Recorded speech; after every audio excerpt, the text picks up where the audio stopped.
Uma das provas da divindade de nosso Senhor Jesus Cristo está neste evangelho que nós acabamos de ouvir.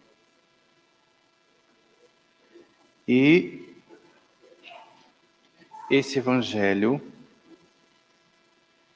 é de uma riqueza incrível. São muitos elementos a explorar, dos quais eu vou escolher alguns. Em primeiro lugar, Jesus sabe da doença do amigo.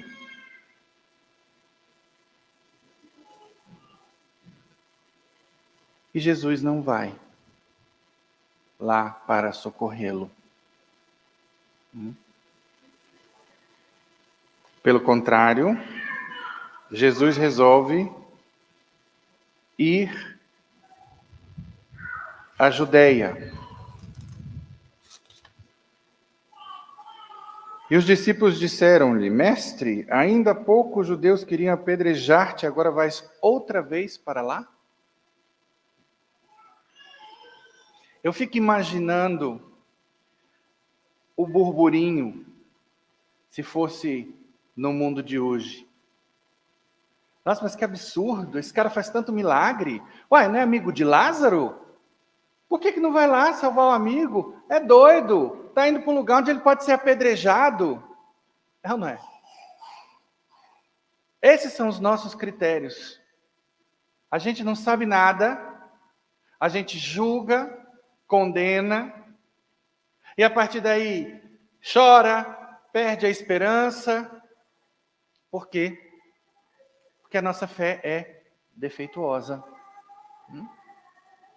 Porque uma fé no lugar parte da premissa correta. Esse pessoal que andava com Jesus já sabia da prudência dele, da sabedoria dele, dos poderes dele. Então, a resposta de fé seria o quê? Caso viesse esse tipo de questionamento, e esses questionamentos vêm porque a nossa natureza é caída, porque o mundo está contaminado de paganismo. O mundo não conhece Deus. O homem pagão, e cuidado que tem católicos pagãos, ele tem os critérios da carne, como diz a leitura de hoje. Então, Jesus fica ali, depois chega a afirmar que Lázaro estava morto. Veja aí, versículo 14. Então Jesus disse abertamente: Lázaro está morto. E vejam só, parece uma tragédia. Até porque, o que Marta diz? Aliás, Maria, perdão.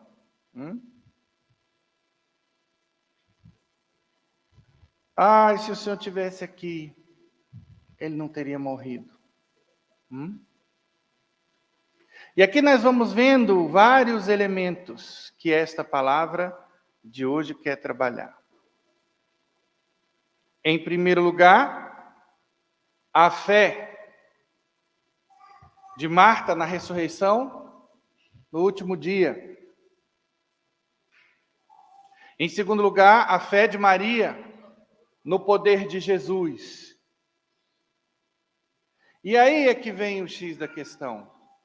Lázaro tinha que morrer para que Jesus aparecesse como Deus. Deus sabia disso. Então, essa história que tinha tudo para ser, do ponto de vista humano, uma tragédia, porque Lázaro morreu. Um episódio de falta de coração de Jesus, falta de compaixão. Vejam que espetáculo. Maria não chega, poxa, caramba, você sempre foi amigo nosso. O Evangelho não fala que ele amava essa família? Custava nada ter vindo aqui. Você foi avisado, ficou lá. Olha o drama. Esse é o drama da gente. Ah? Quando a nossa fé é impura. E é por isso que eu digo, eu vou morrer repetindo. Quando você se pegar reclamando de Deus, o problema está em você, criatura. Nunca o problema vai estar em Deus. Deus não tem defeito nenhum. Deus não erra. Deus é perfeito. E se o Deus que você tem na sua cabeça erra, pode se esquecer de você ou de qualquer pessoa, dorme no ponto, não tem compaixão, você tem um problema grave de fé. Enquanto você não colocar as ideias referentes a Deus no lugar, você vai sofrer muito. Por quê? Porque o seu Deus é fraco, o seu Deus não tem compaixão, se esquece de você ou de qualquer outra pessoa, é injusto. Não vale a pena acreditar num criador desse. Criaturas somos nós, né? Simples assim. Então, nós vemos Deus deixando tudo acontecer por conta de um objetivo maior, mais sublime, igual o que aconteceu nas bodas de Caná. João 2, vamos recapitular? Jesus foi convidado para um casamento, Nossa Senhora estava lá, os discípulos. E aí, o que aconteceu? O que de pior poderia acontecer numa festa de casamento naquela época? Faltou vinho. Tragédia. Não vou nem falar de tragédia grega, tragédia judaica. Porque para eles isso era o fim da picada. E aí vocês acham, por acaso, que Jesus, sendo Deus onisciente, não sabia que esse vinho ia faltar? Ele sabia, e ele não fez nada porque o coração dele era duro. Será? E aí o que nós vemos acontecer em Caná? Tudo que Deus quer. O ser humano se mexendo. A caridade. Quem se mexeu ali? Maria. Porque era atenta, a caridade é atenta às necessidades dos outros. Maria não estava lá no cantinho dela pensando, nossa, a coxinha está demorando, né? Essa empada. Não. Maria estava atenta e disse a Jesus, eles não têm mais vinho. Ela simplesmente narrou o fato. Ela não chega dizendo, Jesus, olha só, está faltando vinho. Você pode resolver essa situação. Por favor, né? Quantas mães não se acham assim nesse direito de chegar, porque eu sou a mãe, chega e tá, colocando banca. Ela fala que ela sabia quem era o filho dela. Eles não têm mais vinho. E aí Jesus chega, mulher, o que há entre mim e ti? Minha hora ainda não chegou. Não dá para entrever que a hora seria a hora do milagre? De Jesus, a partir de milagres, mostrar que ele era Deus? Porque esse é o primeiro milagre de Jesus. A primeira epifania de Jesus adulto. Epifania quer dizer o quê?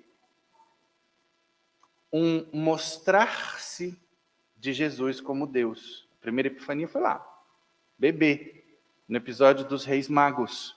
A estrela que foi levando os Reis Magos até o local onde ele estava.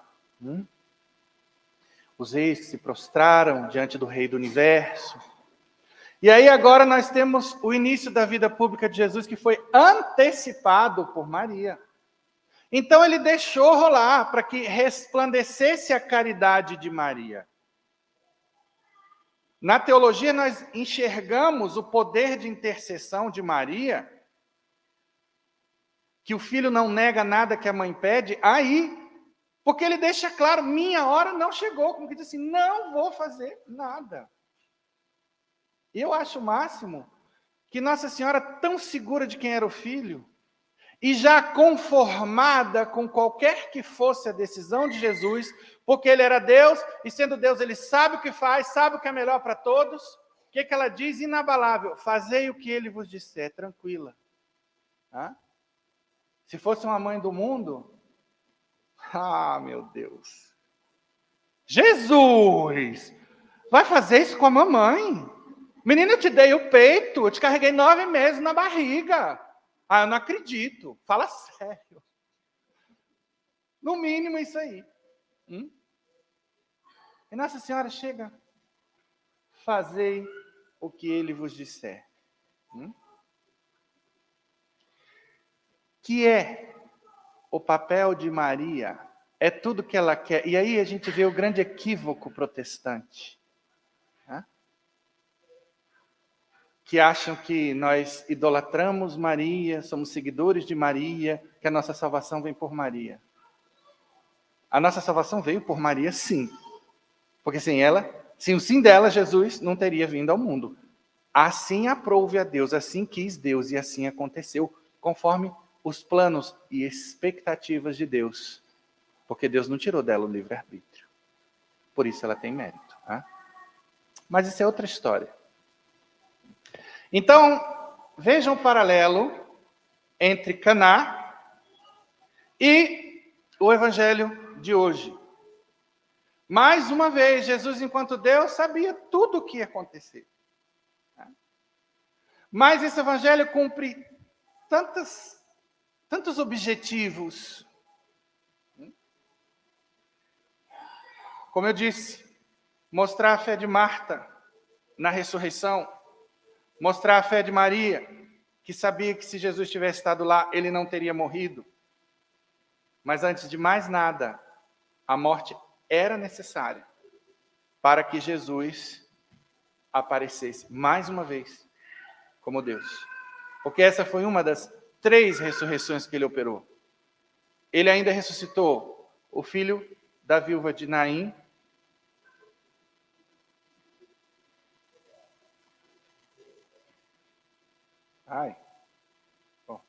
os brancos do diabetes, tá? Já vem.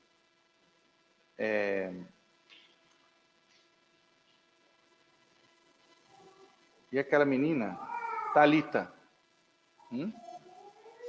Pronto, tá aí, lembrei. O Xigdu está funcionando. É o remédio.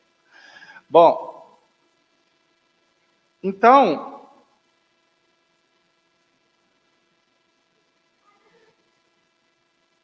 nesse evangelho, nós vemos essa epifania de Jesus,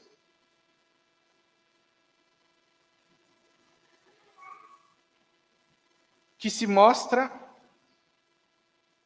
como Deus, mas também como homem verdadeiro. Esse evangelho, com todo respeito, senhor, eu acho muito doido. No bom sentido. Em que sentido? Para pensar. Jesus chora a morte de Lázaro, que ele ia ressuscitar dali a pouco. E aí? Como diz lá no Nordeste, durma com um barulho desse? Como assim? Agora, Jesus sendo o caminho, a verdade e a vida, nele não havia mentira. Essas lágrimas não foram teatrais. Cuidado, porque tem uns hereges que falam, não, tudo que Jesus passou ali, ele era Deus, ele não estava sentindo nada, não. Dizem que é como se tudo fosse um teatro. De jeito nenhum. Jesus é verdadeiro Deus e verdadeiro homem. Se ele não fosse verdadeiro homem, ele não poderia representar os homens, expiar pelos homens na cruz. pagando uma dívida que era nossa. O salário do pecado é a morte. Então Deus, para não nos matar, se encarna e morre no nosso lugar. Olha o amor, olha a misericórdia. Ah, padre, essa história é muito fantástica, é super fantástica. Mas é a história. É isso. Foi o que foi revelado para esse cara, com a máxima vênia, que disse ser Deus e provou ser Deus. Acabou o assunto. Põe o rabo entre as pernas e crê.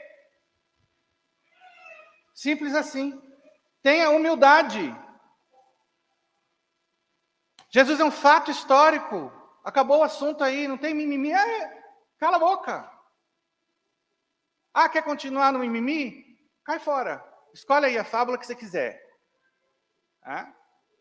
Gente, quando eu falo cai fora, é justamente para bater na soberba. Tá? Lógico que aqui na igreja a gente está de braços abertos como sacerdotes e a gente diz o que cai para dentro. Mas tem gente que é assim. E Deus resiste aos soberbos. Pequeno detalhe.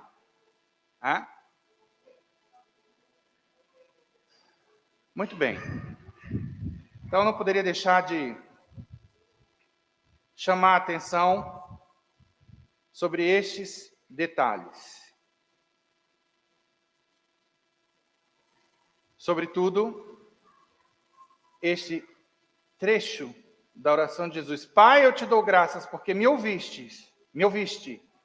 Eu sei que sempre me escutas, mas digo isto por causa do povo que me rodeia, para que creia que tu me enviaste. Aqui está o centro desse episódio. Muito bem. Você sabe a diferença entre bênção constitutiva e bênção invocativa? São dois tipos de bênçãos. A constitutiva é quando o padre, ministro ordenado, ou diácono, ou o bispo, ou um cardeal ou papa, entendendo que cardeal e papa são títulos, o papa é bispo, todo cardeal é bispo. O grau máximo do sacramento da ordem é o grau de bispo, é o terceiro grau, o mais poderoso.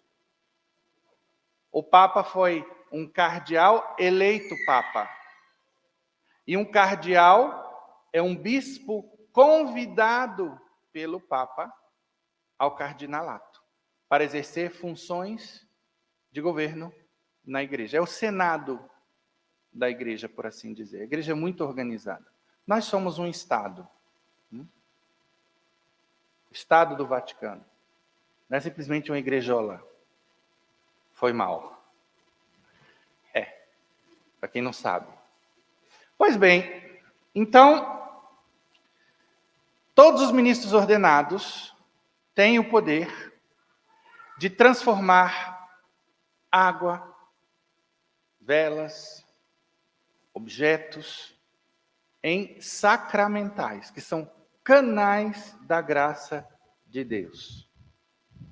Não são amuletos que vão trazer boa sorte, espantar o mal, trazer dinheiro. Não, isso não existe na nossa fé. Você quer dinheiro? Trabalhe. Você vai ter dinheiro.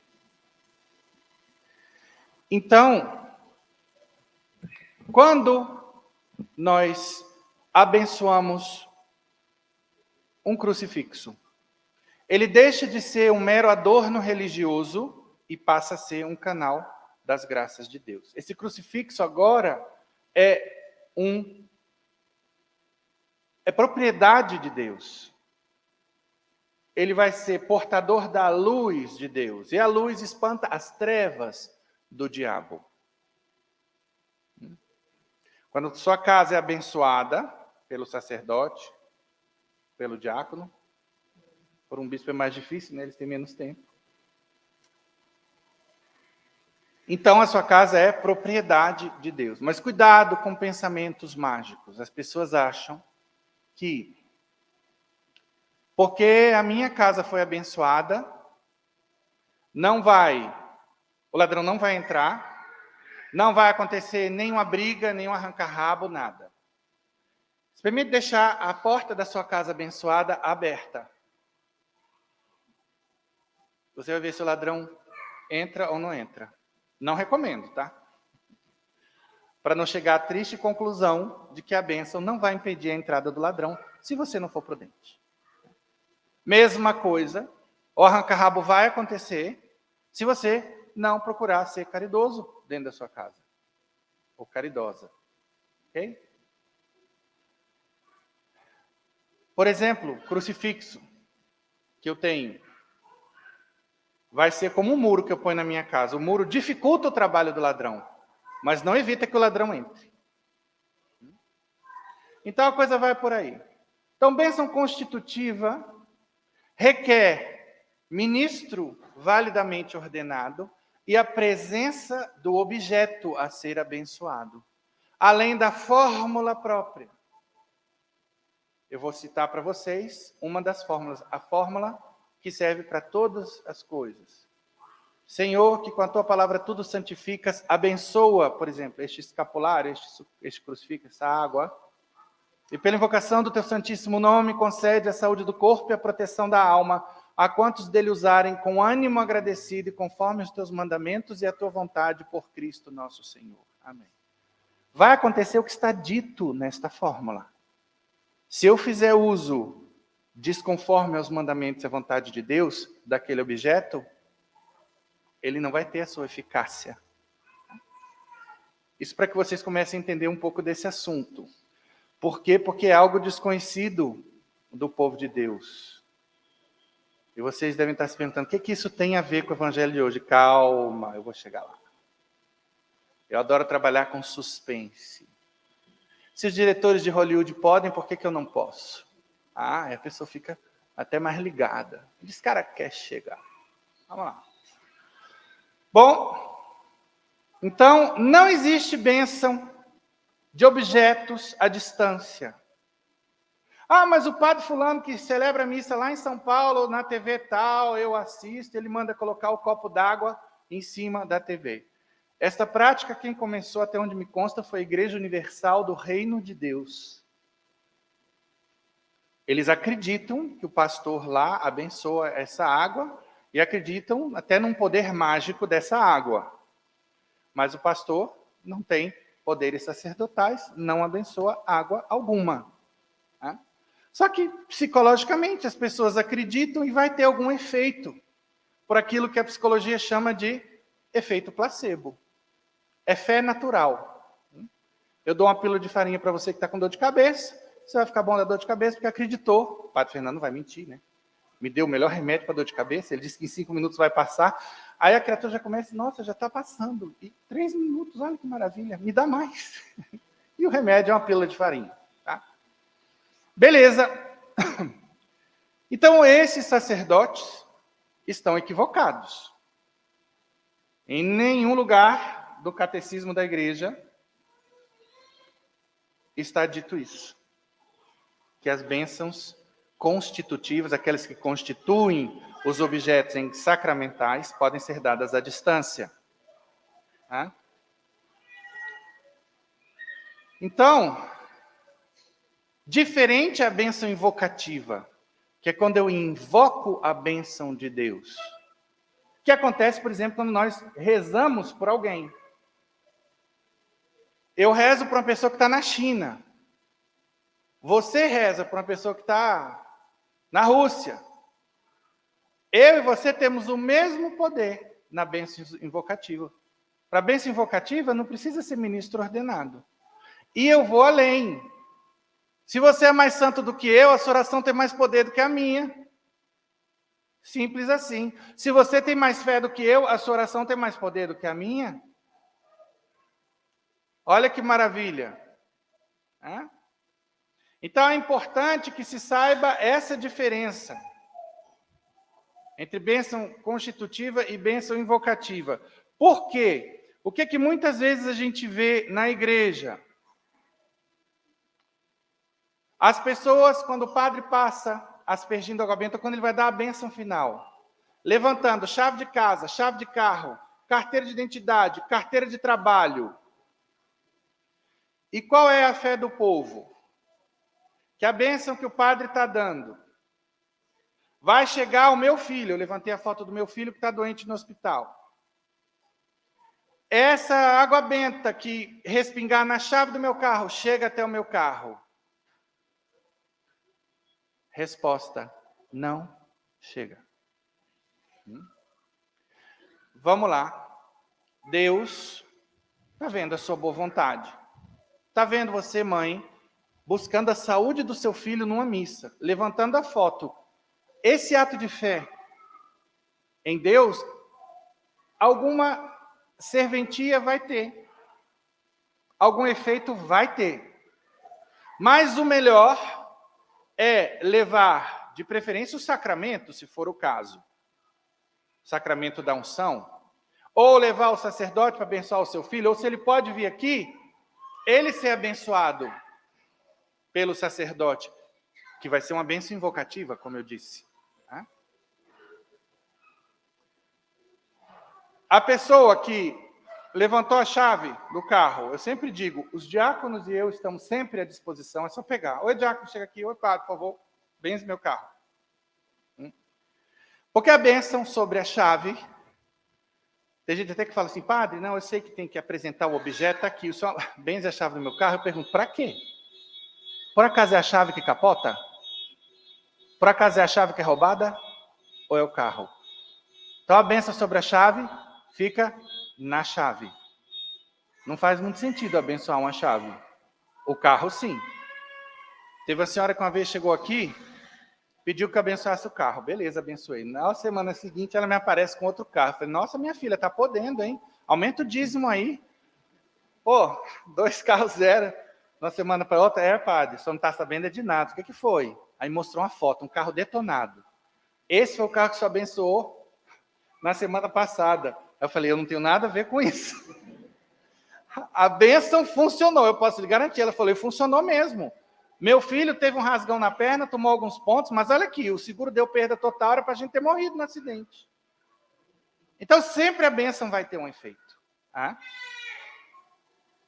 Então, aí, veja, é importante benzer a casa, não a chave da casa.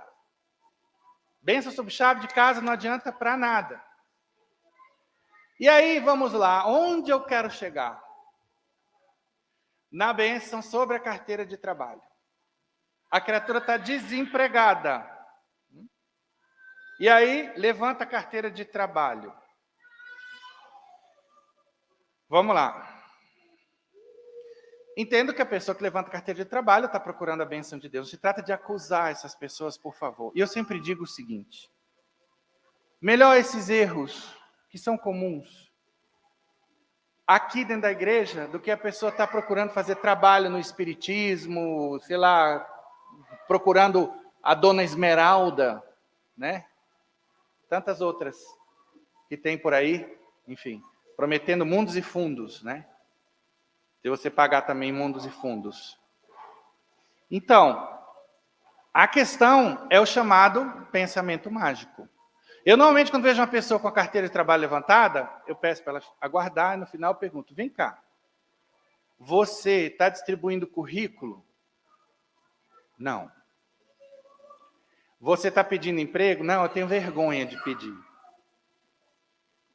que você está fazendo para melhorar o seu currículo nesse período que você está parado? Nada. Estou sem dinheiro, mas e se você, de repente, pedir um favor?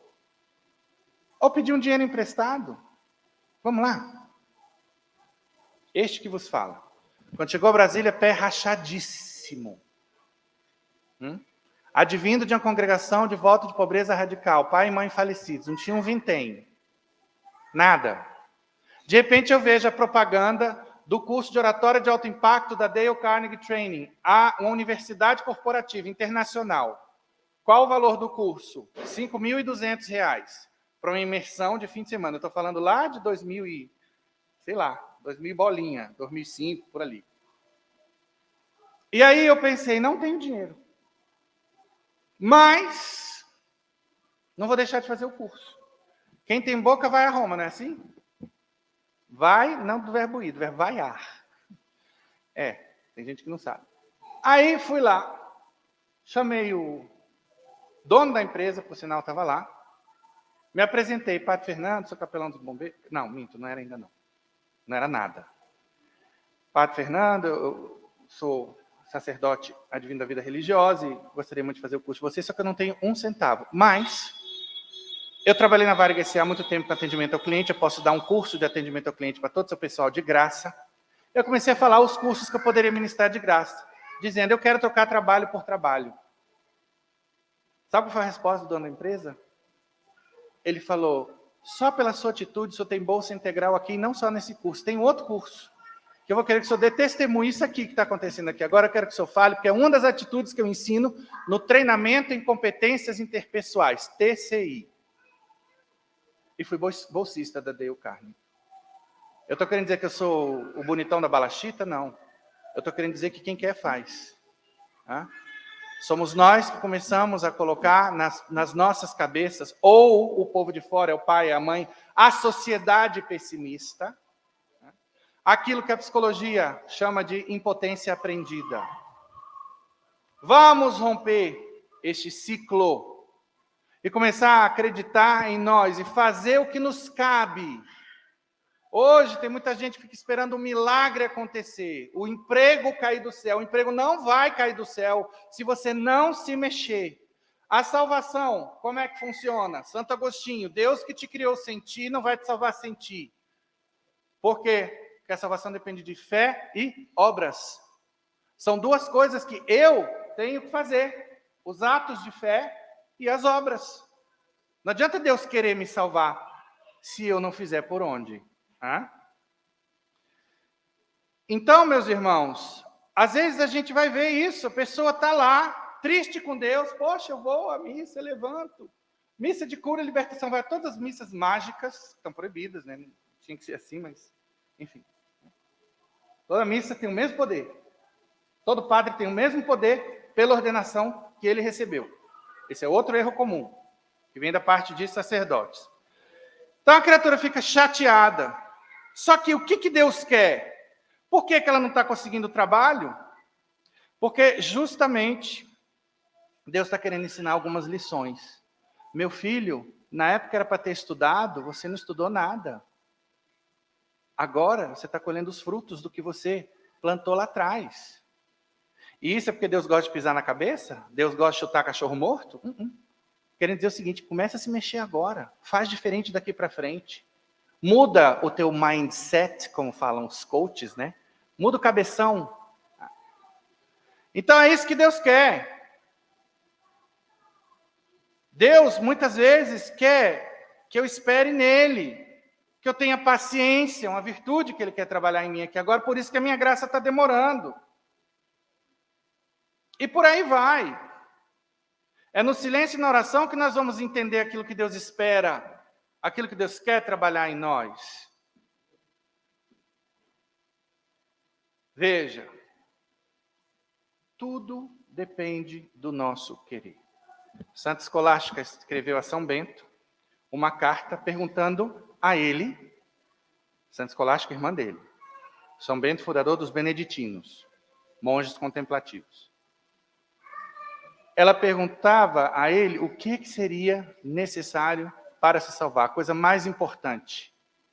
E a resposta de São Bento é a carta mais curta que já foi escrita na história do epistolário da igreja. Uma palavra, querer. Foi a resposta de São Bento. Agora, lógico, querer com ação, né? Só querer eu quero e eu não me mexo. Foi isso que São Bento quis dizer.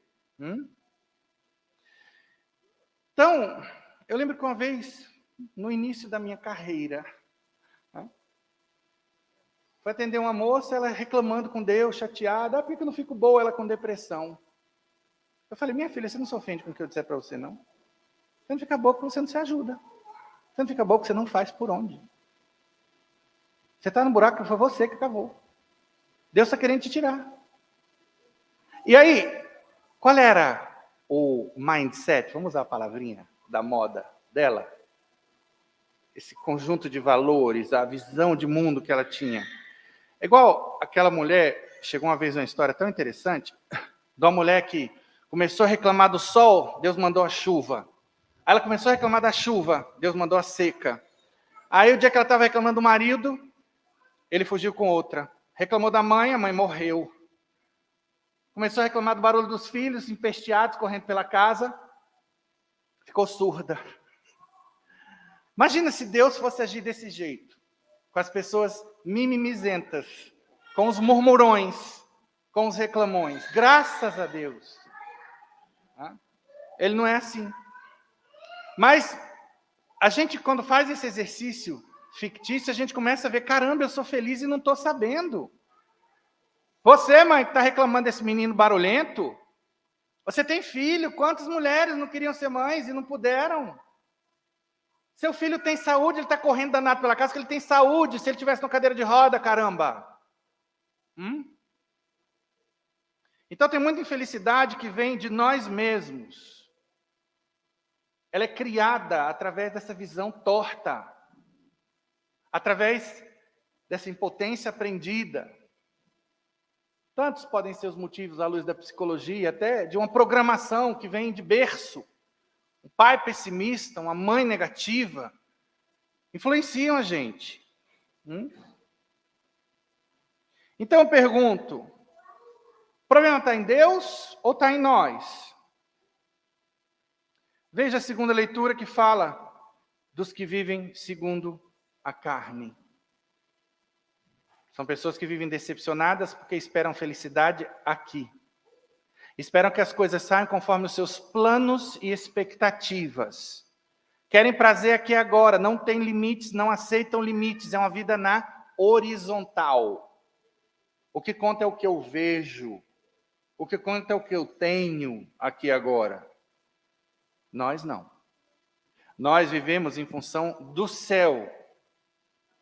E aí, quando nós levantamos os olhos para o céu, quando colocamos os óculos da fé, tudo muda. O que não tinha explicação passa a ter. O que não fazia sentido passa a fazer. Como o que eu expliquei no início dessa homilia. A sequência da tragédia de Lázaro. Deus surdo. Jesus podia ter feito alguma coisa. E olha os planos de Deus lá na frente. Coisa muito maior. Muito superior às nossas expectativas. Por isso, anota aí a frasezinha do Padre Fernando. O Padre Fernando tem 2 frases, por enquanto. Não é Deus que escreve certo por linhas tortas, somos nós que enxergamos torto as linhas certas de Deus. Essa é a primeira. E a segunda é, com Deus o produto é sempre melhor do que a encomenda. Copiou? Repita para si constantemente, sobretudo nos dias difíceis, para a ficha cair. Por conta desse pensamento mágico, hoje se procura um bode expiatório para os problemas. Está tudo dando errado na minha vida.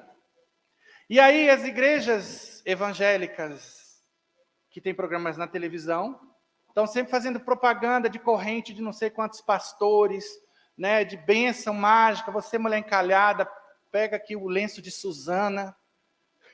Enfim, sai vendendo pegam tudo quanto é objeto que os personagens bíblicos tinham, espada, capacete, e vendem. Inventam uma utilidade aí. Não, o capacete que vai te proteger das setas do inimigo. E o povo, que não tem formação nenhuma, sai aí doido atrás dessas coisas, acreditando em tudo.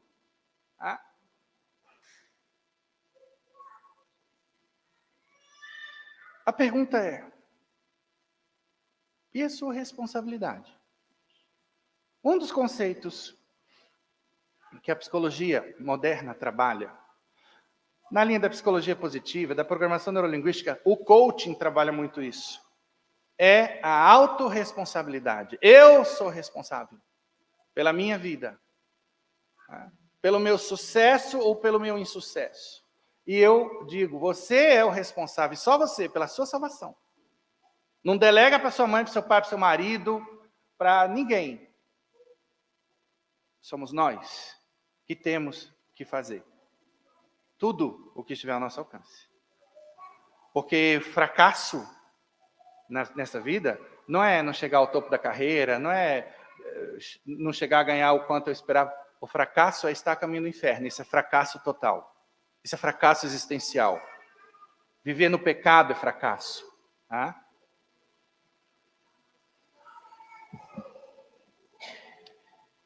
Eu termino com um texto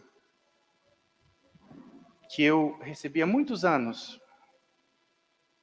e guardei para esse evangelho. Se chama Tirai a Pedra. Esse texto eu trabalhei, obviamente. Dei um trato teológico nele, fazendo as devidas adaptações, porque me parece que veio de uma fonte evangélica, então eu tive que fazer algumas adaptações. Então ordenou Jesus: tirai a pedra. Disse-lhe Marta, irmã do morto: Senhor, já cheira mal, porque é de 4 dias. Respondeu-lhe Jesus: não te disse eu que, se creres, verás a glória de Deus? Uma das primeiras reações das pessoas diante de problemas de difícil solução é só enxergar obstáculos. Foi o que Marta enxergou. Senhor, já cheira mal, porque é de 4 dias. A seu ver, de nada adiantaria remover a pedra da entrada do túmulo do seu irmão Lázaro. Fazer Lázaro voltar à vida era uma tarefa impossível aos homens, mas possível a Deus. Remover a pedra, porém, era uma tarefa que os homens poderiam fazer. E Jesus deixou esse trabalho a cargo deles. E por quê? Porque tudo o que nós pudermos fazer, Deus não vai fazer no nosso lugar. Então eu tenho que esgotar todas as minhas possibilidades. Fazer tudo o que está ao meu alcance. E a partir dali, meu braço não alcança mais, eu não tenho mais do que 2 mãos, eu não posso mais, aí entra Deus. Um milagre requer uma parceria entre Deus e o homem. O homem entra com a fé e sua ação natural. Deus entra com a ação sobrenatural. Se o homem não entrar com sua parte, isto é, com fé e ação, o milagre não vem, pois sem fé é impossível agradar a Deus, como diz a Escritura. É óbvio que Deus pode fazer tudo só, Ele é onipotente, Ele tudo pode. Mas agrada a Deus a fé nele depositada e o empenho do homem. Por isso a Bíblia diz: agrada-te do Senhor e Ele satisfará os desejos do teu coração. O Evangelho de Mateus, no capítulo 13, registra que Jesus deixou de fazer milagres em Nazaré devido a quê? A incredulidade das pessoas, a falta de fé.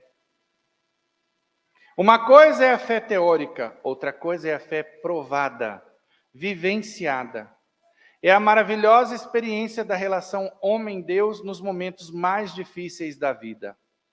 Há vezes em que, diante de uma tribulação, de um problema de difícil solução, sentimos-nos desanimados, abatidos, e não temos disposição para remover a pedra que impede nosso acesso à solução dos problemas. Só pensamos no mau cheiro dos problemas. Mas Deus, que é maior que todos os problemas, nos diz: tirai a pedra. Precisamos remover as pedras da falta de fé e da preguiça. Você está passando por alguma situação difícil? Esse problema já é de 4 dias e cheira mal? Já recorreu a Deus e a resposta ainda não chegou? Continue confiando. Ele sabe o tempo de lhe conceder a bênção. Espere o tempo de Deus. Ele sabe também se o que você está pedindo é para o seu bem ou não. Espere a decisão de Deus. Confie nela. Não desanime. Remover a pedra significa fazer a sua parte para a solução do problema.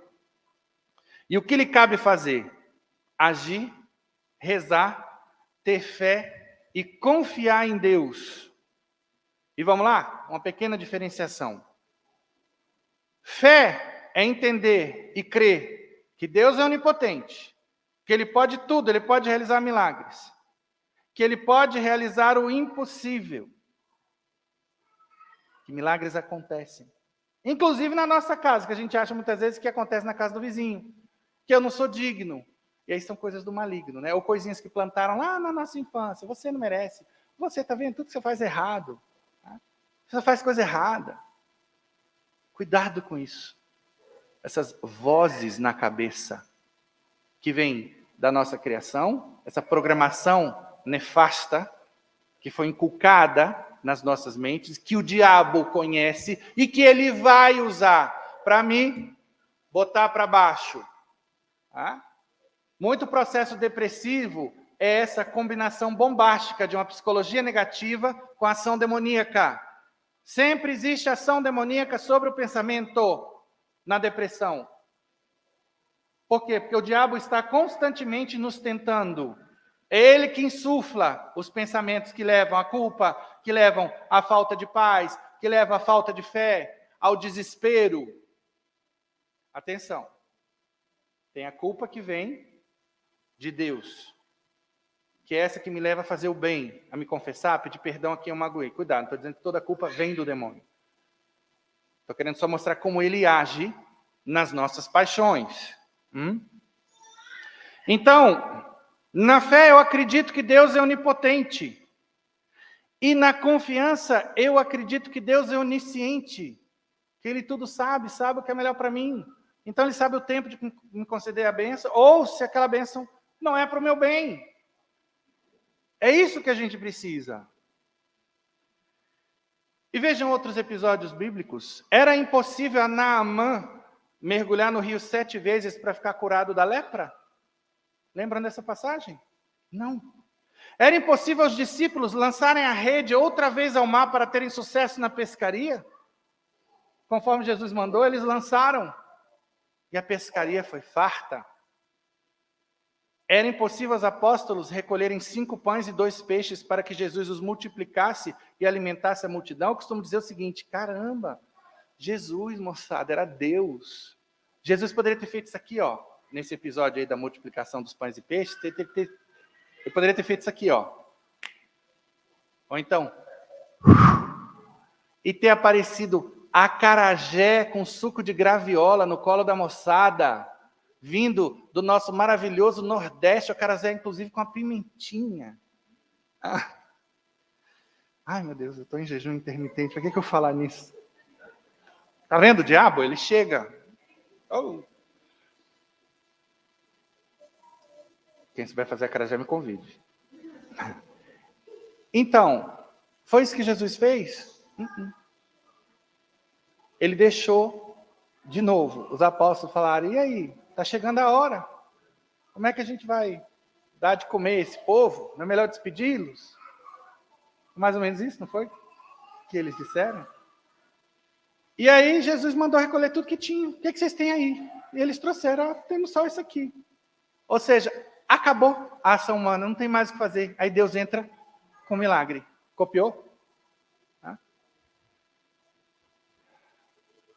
Era impossível os serventes nas bodas de Caná da Galiléia encherem as talhas com água para que Jesus a transformasse em vinho?